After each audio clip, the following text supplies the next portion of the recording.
552쪽, 오픈의 기적 EFT 개정판 552쪽입니다. 저번 주에 이어서 마음을 고쳐 암을 고치는 EFT라는 제목으로 방송하고요. 오늘 할 내용은 552쪽에 나온 오픈의 기적 EFT 개정판 552쪽에 나오는 내용입니다. 저번 시간에 했던 거 잠시 요약해서 반복해서 설명드리고 이어서 하도록 하겠습니다. 저번 시간에 이제 켈리 터너가 암을 고치기 위한 9가지 조건 박사 논문으로 발표를 했는데 엄청 중요합니다, 이게. 그래서 저번에 이제 대충 설명을 드렸는데 한 번 더 그 9가지 방법 간략하게 정리를 다시 해보겠습니다. 첫 번째, 식사를 바꿔라. 건강식을 바꿔라 이거죠. 두 번째, 건강에 대해 스스로 책임을 져라.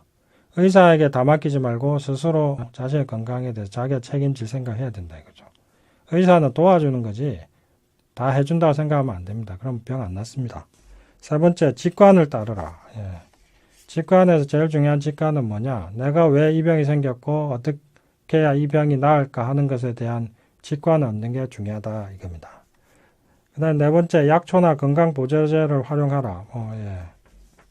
인삼을 드셔도 되고 아니면 해독하는 몸 해독해 주는 걸로 와송이라고 그런 것도 많이 드시던데 적당히 무리가 가지 않게 그런 거 드시고 티벳 버섯차 이런 거 이런 것도 있고 이건 지역마다 다양히 많죠. 그런 것도 활용해라. 다섯 번째, 마음속에 쌓인 감정을 풀어라. 이거 엄청 중요합니다. 다 중요합니다, 사실. 요거는 그냥 EFT 하시면 됩니다. 여섯 번째, 긍정적인 감정을 키워라. 하루하루를 기쁘고 즐겁게 편하게 사는 게 중요하거든요.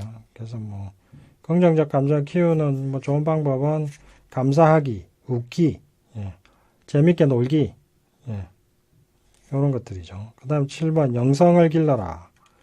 그러니까 나를 초월한 존재와 내가 연결되어서 나를 초월한 전지전능한 존재와 연결되어서 힘을 받는다는 느낌. 그게 영성이거든요. 그래서 영성을 기르기 위해서는 명상도 하시고 기도도 하고 적절한 종교 활동도 하시고 그렇게 하시는 거죠. 그 다음 여덟 번째, 지지해주는 인간관계를 만들어라. 고립된 사람들은 항상 병이 생기고 병이 생기면 안 낫습니다. 그래서 인간관계 속에 친밀한 인간관계 속에 있는 게 중요한데 그러니까 가족, 친구들과 잘 연락도 하고 만나기도 하고 서로 안부 전화도 하고 그런 것들. 그 다음에 아홉 번째, 살아야 할 강력한 이유를 만들어라. 내가 이 병을 고쳐서 무엇 할 것인가? 왜 살아야 하는가? 반드시 내가 살아서 해야 될 일 같은 것들 생각하고 이루고 싶은 꿈. 살기 위해서 사는 게 아닙니다. 우리는 살아야 될 이유가 있기 때문에 사는 거거든요. 그런 것들 쭉 생각해 보라 이거죠. 이 9가지. 자, 자세히 살펴보면 놀랍게도 이 책에 켈리 터너가 말한 9가지 중에 2가지 많이 육체적 요소다. 육체적 요소는 식사하고 약초나 건강보조제 활용하라. 요거 2가지만 육체적인 요소라고 해야 되나? 물질적인 요소죠. 그 다음에 나머지 7가지는 심리적인 요소죠. 그녀가 처음에 이 연구를 시작했을 때에는 상당 부분이 육체적, 물질적 요소일 것이라고 생각했다. 커피, 관장, 채식, 운동, 건강기능식품 등 말이다. 이런 것들. 그래서 누구보다도 이런 사실에 켈리 터너 그녀가 제일 많이 놀랐다. 실제로 관찰해보면 암 환자들이 제일 많이 찾는 것이 항암식품과 식단인데 이들 식품이 암 치료에서 차지하는 비중은 별로 크지 않을 것 같다. 왜냐하면 암을 극복한 환자들이 먹은 음식과 건강식품은 모두 달랐기 때문이다. 예를 들어 누구는 포도주를 먹었고 누구는 먹지 않았다. 그래서 이 9가지의 방법을 다시 요약하면 이렇게 될 것이다. 마음을 고쳐야 암을 고친다. 자, 그래서 켈리 터너의 방법은 마음을 고쳐야 암을 고친다. 이거 하나로 요약될 수가 있습니다. 이렇게 해서 이제 켈리 터너에 대해서 설명드렸고 또 켈리 터너와 비슷한 연구를 한 사람이 또 있습니다. 이 사람은 이제 켈리턴은 조금 박사 논문을 쓰기 위해서 했기 때문에 좀 엄밀하게 과학적인 방법을 좀 더 엄밀하고 치밀하게 과학적인 연구 방법을 많이 썼고, 그 전에 이런 연구 한 사람이 없느냐? 있습니다. 이번에는 그 켈리 터너보다 먼저 수십 년 동안 이 연구를 한 사람이 쓴 책에서 나온 내용인데, 이 사람 그렉 앤더슨입니다. 책 제목이 암 선고를 받았을 때 취해야 할 50가지 필수 수칙, 뭐 이런 건데, 그것도 한번 들어보시죠. 이 내용은 553쪽 5분의 기적 EFT 개정판 553쪽이고요. 제목부터 읽어보겠습니다. 병원도 포기한 암을 고치는 6가지 치료 전략. 앞서 수많은 암 극복 환자들을 연구하고 면담함으로써 켈리 터너가 9가지 치유 공식을 만들었음을 설명했고, 결국 그 9가지의 본질이 마음치유임을 설명했다. 그리고 여기에 마음치유가 암치료의 본질임을 주장하는 또 하나의 전문가를 소개한다. 그렉 앤더슨은 1984년에 4기 폐암 진단을 받았다. 의사는 그에게 겨우 한 달 정도 살 거라고 말했다. 그는 이런 절망적인 예후를 거부하고 치유의 방법을 찾고자 했다. 그래서 의사에게 살지 못할 거라는 말을 들었지만 살아남은 암 환자들을 찾기 시작했다. 그는 일단 몇 년 동안 500명 정도를 면담해서 그 비결을 찾았고, 놀랍게도 그동안 그도 살아남았다. 일단 정성이 있죠. 500년 동안. 이 그렉 앤더슨이 살아남은 이유는 한 달 만에 죽을 거라는 이 절망적인 선고에 휘둘리지 않았다는 거죠. 그럼 의사들이 왜 이렇게 절망적인 말을 하느냐? 책임지는 거에 대한 두려움 때문에 그렇습니다. 만약에 나을 수 있다고 얘기했다가 죽어버리면 전부 자기의 책임을 져야 되잖아요. 그러다 보니까 제일 안 좋은 경우를 일단 먼저 얘기합니다. 죽을 수도 있습니다. 반신불수가 될 수 있습니다. 이런 가장 극단적인 상황을 먼저 얘기하고, 그렇게 얘기했는데 그것보다 좋아지면 이제 환자는 의사에게 고마워하고, 의사도 최악은 아니니까 책임질 게 그만큼 줄어들고 오히려 감사도 받을 수 있고, 이렇거든요. 그러니까 처음부터 세게 얘기해요. 가장 극단적이고 제일 안 좋은 상황만. 근데 문제는 그것 때문에 너무나 많은 사람이 피해를 본다는 거죠. 저번에 제가 설명드렸죠. 의사들이 공통적으로 갖고 있는 고정관념이, 특히 암 치료하는 의사들이 갖고 있는 가장 공통된 고정관념이 뭐냐면, 환자들에게 거짓된 희망을 주면 안 된다. 이런 말인데, 희망이 왜 거짓인지도 모르겠고, 하여튼 그 말 하는 이유는요, 사실은 책임지는 것에 대한 의사들 자체가 두려움에 빠져 있어요. 책임져야 된다는 두려움이죠. 나을 수도 있다고 했는데 안 나으면 자기가 그 책임져야 되고 덤택이 있을 것 같은 그 두려움 때문에 항상 최악을 얘기하고, 의사는 책임지는 두려움 때문에 최악의 상황을 얘기하고, 환자는 그 최악의 진단을 받고서 또 그 진단대로 죽어가는 이 악순환. 의사와 환자가 서로를 믿지 못해서 최악의 상황을 얘기하고 최악의 상황을 받아들여서 죽어가는 이 비극적인 악순환이 지금 의료 현장에서 이제 거듭거듭 일어나고 있죠. 근데 그렉 앤더슨은 일단 죽는다는 말에 오히려 받아들이지 않았죠. 내가 왜 죽어? 그러면서 살아남은 사람들 찾아서 내가 살아남을 거야. 이렇게 생각했죠. 하여튼 다시 본론으로 돌아가서, 그리고 30여 년 동안 무려 16,000명 이상의 불치의 암 생존자들을 면담했고, 그들의 전략과 행동 지침을 국제적인 암 치료 프로그램으로 만들었다. 그 결과 그는 현재 국제적으로 저명한 건강 전문가이자 10여 권 이상의 책을 낸 베스트셀러 저자이기도 하다. 그는 16,000명을 면담한 결과 건강은 그저 아프지 않은 상태인 것만이 아니라는 결론에 도달했다. 따라서 당연히 암은 단순히 미친 세포 덩어리들이 아니라는 것도 알게 되었다. 그의 결론에 따르면 암을 극복하는 것은 단순히 병을 치료하는 것이 아니라 건강을 포함한 행복, 곧 전인적인 건강 및 행복 상태를 만드는 것이다. 자, 이거 보면 앞에 켈리 터너가 얘기한 9가지가 바로 전인전 건강 및 행복 상태를 만드는 거잖아요. 자, 그러니까 켈리 터너가 발견한 것과 그렉 앤더슨이 발견한 게 똑같습니다. 그리고 제가 경험하고 제가 책에서 주장했던 것들도 다 공통입니다. 예. 자, 그러면 곧 전인적인 건강 및 행복 상태를 만드는 게 바로 암을 극복하는 방법이다라고 지금 그렉 앤더슨이 주장하는데, 다시 한번 앞에서 얘기한 켈리 터너의 9가지 한번 볼까요? 첫째, 건강 식사를 해라. 두 번째, 건강에 대해 스스로 책임져라. 세 번째, 건강에 대한 직관을 가져라. 네 번째, 약초나 건강보조제 활용해라. 다섯 번째, 마음속에 쌓인 감정을 풀고 편안해져라. 여섯 번째, 긍정적인 감정을 키우고 느껴라. 일곱 번째, 영성을 길러라. 예, 영적인 경험을 맨날 해라. 여덟 번째, 지지해주는 인간관계 만들어라. 아홉 번째, 살아야 할 강력한 이유를 만들어라. 보세요.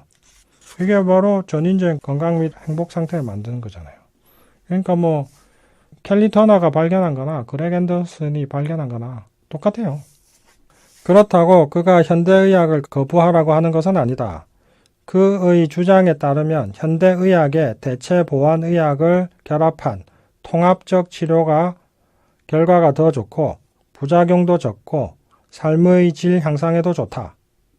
현대의학적 치료만으로는 말기암 생존의 효과가 떨어진다. 사실 말기암 생존 효과 떨어진 게 아니라요. 현대의학에서 말기암은 안 낫는 병이고 그냥 죽는 병입니다. 예. 치료 안 되는 겁니다. 예. 그러니까 현대의학만으로 말기암은 고칠 수가 없습니다. 자꾸 재발하고 이런 암은. 병원에서도 방법이 없다고 하는 게 말기암, 난치암이거든요. 진행암 이런 건데. 예. 그는 초기에는 현대의학의 기초인 세포생물학을 치료의 시작점으로 삼았지만 그것은 실수임을 깨달았다. 그의 통합적인 암치료법은 기존 현대의학 모델의 한계를 넘어선 종합적인 기반 위에서 만들어졌다. 그는 개인의 건강을 신체와 마음과 영혼이라는 요소들의 다양한 상호작용의 결과로 본다. 세포생물학은 이런 구성요소의 하나이기는 하지만 많은 삶의 선택들이 빚어내는 마지막 결과이지 원인이 아니다. 이런 삶의 선택에는 영양, 운동, 심리적 태도, 인간관계 및 영성이 포함된다. 자, 여기서 다시 한번 설명을 듣고. 그러니까 현대의학은 특히 암치료는 세포생물학에 기반을 두고 있죠. 세포생물학이 뭡니까? 그냥 생물학이죠. 암세포가 세포잖아요. 그러니까 그냥 세포만 봐요. 암세포가 있다. 그럼 암이다. 는다. 그러면 암이 진행되고 있다. 암세포가 줄었다. 그러면 암이 조금 줄어들었다. 이건데 그 세포만 보는데 그 세포는 결과지 원인이 아니다 이겁니다. 그렉 앤더슨의 주장에 의하면 그것은 영양, 운동, 심리적 태도, 인간관계, 영성 이런 것들에 문제가 생겼을 때 이런 것들이 암세포를 만들어내는 거지 세포 자체가 문제가 있는 게 아니다 이거죠. 이런 것들이 복합적으로 작용한다 이거죠. 그래서 다시 그렉 앤더슨의 주장을 다시 한번 핵심된 주장 읽어볼게요. 개인의 건강은 신체와 마음과 영혼이라는 요소들의 다양한 상호작용의 결과다. 자, 이겁니다. 자, 그러면은 본론으로 돌아와서 읽어볼게요. 그의 통합적인 암치료법은 기존 현대의학 모델의 한계를 넘어선 종합적인 기반 위에서 만들어졌다. 그는 개인의 건강을 신체와 마음과 영혼이라는 요소들의 다양한 상호작용의 결과로 본다. 세포생물학은 이런 구성요소의 하나이기는 하지만 많은 삶의 선택들이 빚어내는 마지막 결과이지 원인이 아니다. 이걸 다시 쉽게 간단하게 표현하면 암세포가 생긴 이유는 암세포는 결과지 원인이 아니다 이거죠. 암은 결과지 원인이 아니다 이거죠. 쉽게 얘기하면 상류에서 쓰레기 버리면 하류에서 물이 더러워지잖아요. 근데 하류에서 아무리 쓰레기 치우면 뭐합니까? 상류에서 자꾸 버리는데. 비유적으로 표현한 거죠. 그러니까 암세포는 하류고 온갖 암을 만드는 요소들, 육체적, 심리적, 영적인 요소들이 바로 상류다 이거죠. 자, 그럼 구체적으로 나열해보면 다음과 같다. 자, 어떤 요소들이 이 암이란 결과를 만드냐. 자, 육체적인 웰빙. 그러니까 육체적인 요소. 영양가 있는 음식을 섭취하는가, 매일 운동하는가, 유능한 건강 전문가로부터 건강 지도를 받는가. 자, 요런 것들이 잘 안 되고 있으면 암세포를 만들어내는데 원인이 된다 이거죠. 그 다음에 두 번째, 심리적 태도에 관련된 웰빙. 나는 내 시간과 타인을 위한 시간 사이에 균형을 맞추는가? 나는 쉴 시간이 있는가? 일 중독은 아닌가? 나는 도움을 요청할 줄 아는가? 아니면 그저 혼자서 다 하는가? 자, 요런 것들이 잘 안 되고 있을 때 또 암세포가 생긴다 이거죠. 그 다음에 정서적 웰빙. 나는 감정을 잘 표현하는가? 아니면 억누르는가? 나는 쌓인 감정을 잘 풀었는가? 자, 이게 또 잘 안 되면 암세포를 만든다 이거죠. 육체, 심리, 정서. 사실 여기 영성도 있는데요. 영성은 뒤에 나와 얘기합니다. 이것은 현대의학적 사고와 어긋난다. 이것은 세포생물학의 범위를 넘어서고 기존 의학의 정통 방법론과 상치된다. 현대의학은 건강을 오로지 신체적 문제로 규정하고 신체를 기계로 간주한다.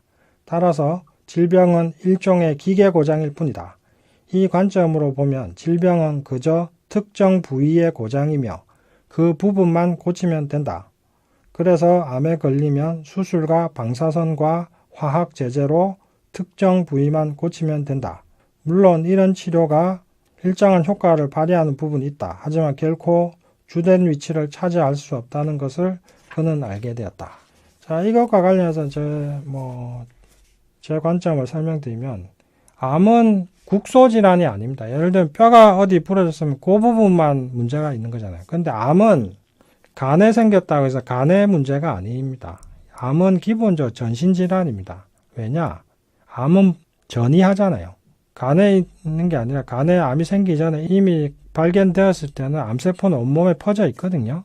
자, 그러니까 한 부분에 암세포를 어떻게 없앤다. 간하면 간의 문제고 뇌하면 뇌의 문제가 아니다 이거죠. 암은 기본적으로 전신질환이다. 그래서 국소질환으로 보고 치료하면 실패할 수밖에 없다. 이게 이제 제 견해고, 또 하나는 암은 심리질환이다. 암세포 자체는 물질이지만 암과 관련된 모든 요소들, 암을 만들어내는 요소들, 그 다음 암의 치료에 관계된 요소들이 90% 이상은 심리적이기 때문에 암 치료 자체는 거의 심리치료가 암치료다. 저는 이렇게 생각합니다. 그래서 이 부분과 관련된 저의 견해를 두 가지로 정리해 설명드리면 이겁니다. 첫째, 암은 국소질환이 아니라 전신질환이다. 그래서 부분이 아니라 전체를 치유해야 된다. 두 번째, 암은 육체질환이 아니라 결국 심리질환이다. 그래서 심리치료가 반드시 들어가야 한다. 이게 이제 제가 주장하는 겁니다. 근데 제 견해는 현대의학적 치료와 상반되죠. 그러다 보니까 이게 안 지켜지니까 암이 치료가 잘 안 되는 겁니다. 자, 다시 555쪽 5분의 기제 EFT 개정판 555쪽 돌아갑니다. 마지막 문단. 대신에 25년의 연구 끝에 그는 이런 치료는 암이라는 부담을 덜어주는 일시적인 수단이라는 것을 알게 되었다. 그러니까 현대의학적 치료는 그렇다는 거죠. 일단 부담이 줄면 인체는 건강을 회복하기 시작한다. 이것이 과격한 주장이라는 것을 그도 안다. 하지만 이것이 완전히 정확하고 완벽하게 믿을 만한 것이라고 그는 생각한다. 그에 따르면 일단 암이라는 부담을 덜어내고 몸이 스스로 나을 수 있도록 가능한 모든 것을 하는 것이 유독하고 침습적이고 실험적인 암 치료를 무한 반복하는 것에 대한 합리적인 대안이다. 자, 암은 복합적이고 다양한 차원의 문제다. 암은 다양한 원인과 간접 원인을 갖고 있다. 이에는 유전, 영양, 스트레스, 환경인자 및 감정까지 포함된다. 자, 앞에서 제가 쭉 설명했던 것들, 마음과 암의 관계, 켈리 터너가 얘기한 것들, 이게 이제 다시 그렉 앤더슨이 종합해서 얘기하죠. 그렉 앤더슨이 주장해서 또 다시 반복되죠. 1984년에 그는 겨우 한 달 정도 살 것이라는 진단을 받았다. 넉 달 전에 폐암 수술을 받고 한쪽 폐를 드러냈는데 다시 암이 갈비뼈와 림프계에 재발한 것이다. 의사가 그의 어깨를 짚고 말했다. 그래, 호랑이가 우리를 탈출했어요. 암이 다시 돌아와 으르렁거리고 있어요. 한 달 정도 살 수 있을 거예요. 하지만 그 의사는 틀렸다. 그 어떤 의사도 질병에 대한 환자의 반응을 예측할 수는 없고 환자의 반응이 어떤 결과를 만들지 모르니까. 그는 며칠 동안 죽을 거라고 믿고 있다가 중대한 결심을 했다. 나는 살 거야. 그의 이 말이 단순한 현실 회피가 아님을 분명히 이해할 필요가 있다.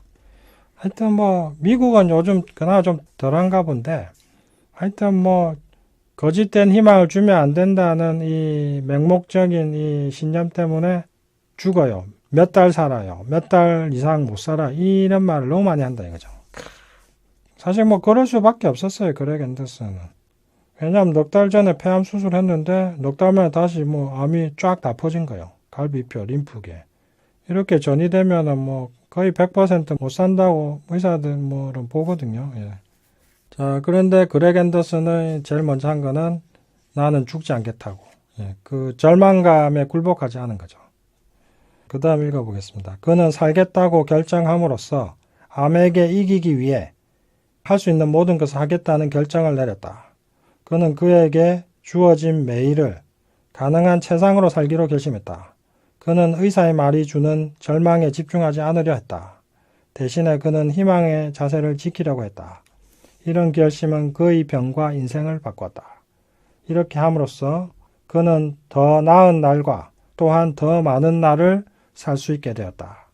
그는 모든 암 환자들도 이런 결정을 함으로써 비슷한 결과를 얻으리라고 생각한다. 이런 그를 거짓 희망을 퍼뜨린다고 많은 의료인들이 비난한다. 제가 계속 얘기하잖아요. 의사들의 제1 목표는 헛된 희망을 주면 안 된다. 거짓 희망으로 환자를 괴롭히면 안 된다. 이게 자신들의 그 주된 고정관념이라고요. 하지만 이에 대해 그렉 앤더슨은 간단하고 직접적으로 이렇게 대답한다. 거짓 희망이란 없다. 오직 타당한 희망만이 있을 뿐이다. 타당한 희망은 대량으로 섭취할 만한 가치가 있는 좋은 약이다. 도리어 인간의 수명의 한계를 정하는 의사의 진단이 거짓 절망이다. 신이 아닌 인간이 얼마나 살 수 있을지 어떻게 알 수 있는가? 그러니 당연히 이것은 거짓 절망이며 전문가답지 못하고 비윤리적이다. 참 웅변을 토하는데요. 그렉 앤더슨이 낳게 된 가장 큰 출발점은 의사의 사망 선고를 수용하지 않았다는 것.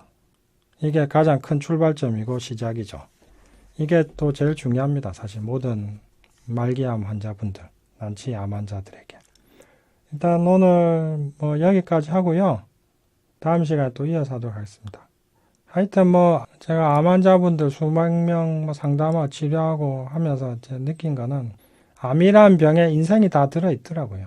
암을 고치는 거는 어떻게 우리가 인생을 행복하게 잘 살 것인가 하는 문제하고 직접적으로 관련이 되어 있다. 이게 제 견해인데 그건 저희 독단이 아니라 지금 수많은 사람들이 연구한 결과도 이렇게 보여주고 있습니다. 그래서 건강과 행복의 관계를 잘 보여주는 게 암치료다 이렇게 생각하는데 하여튼 오늘 여기까지 하고요. 다음 주 이 시간에 또 찾아뵙겠습니다. 안녕히 계십시오. 감사합니다.